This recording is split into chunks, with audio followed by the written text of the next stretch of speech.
Angie the Anti-Theist is probably one of the most fiery of all the YouTube atheist community, and with good reason. She is the granddaughter of Carol Bailazet, the founder of the Home in Zion or Born in Zion sect, which a number of people, including Angie herself, now consider to be a horrible cult. Angie has been quite open, actually, on how much these teachings personally affected her mentally and physically. Mentally, the effects were profound. Angie's particular upbringing, like my own, was one in which ideas like spiritual warfare were emphasized. She recounts rather amusingly and sadly in one of her videos about how she tried to cast a demon out of herself once, and how she went to a series of spiritual deliverance services where preachers would talk about all the ways in which a person could become demon possessed, and how they needed to write down all of the bad and naughty things they had done, including, and not limited to, listening to the people they had kissed, every secular song they'd listened to, and all the non-Christian books they had enjoyed.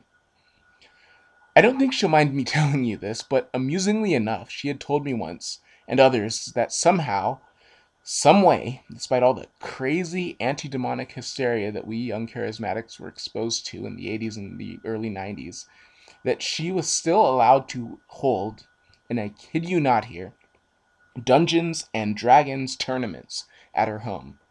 I remember that conversation very clearly, and I was like, what the hell, Angie? How exactly did you pull that off during the satanic panic? And it's just like, what? Anyway, watching Angie's videos are a crash course in just how much fundamentalist indoctrination can screw up the normal moral, sexual, and psychological development of children. If it only ended with mental distress, that would be bad enough, but Angie's religious environment, as she recalls it, also included many instances of what could easily and rightly be called physical abuse.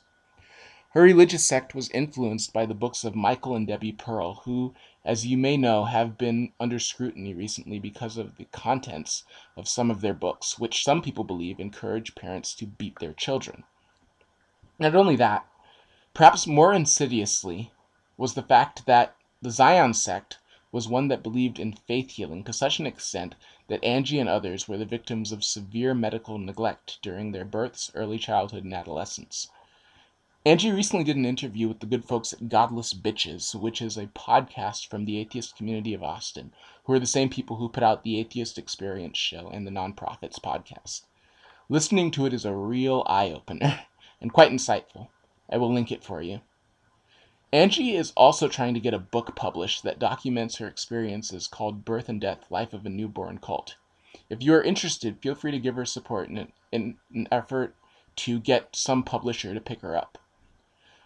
Hopefully she'll be returning to YouTube again sometime soon. And lastly, as someone who I don't think needs any introduction whatsoever in the YouTube atheist community, that person is Chris Redford. He is more known by his YouTube name, Evid3nc3, which is the word evidence with the second and third E's replaced by the number 3. His deconversion series, which is still a work in progress, has become legendary among the YouTube atheist community, both for its profound grounding in contemporary and classical philosophical theories and its deeply personal insights into what exactly happens to a person raised in the Assemblies of God denomination as they move away from emotional faith towards reason. Evid3nc3 stated in the beginning of his series that he wanted to show people who might not have believed that he was a real Christian, that he was in fact a real Christian.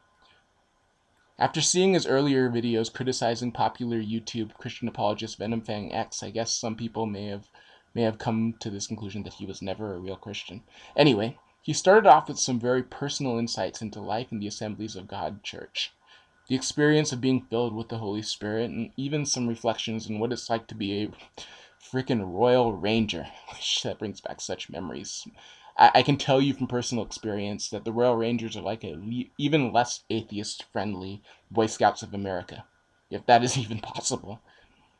With time, his deconversion series has grown and expanded into one of the most academically sound and visually appealing deconversion series on YouTube. He doesn't update it very often, but when he does, it's like a feast for the mind and a feast for the eyes.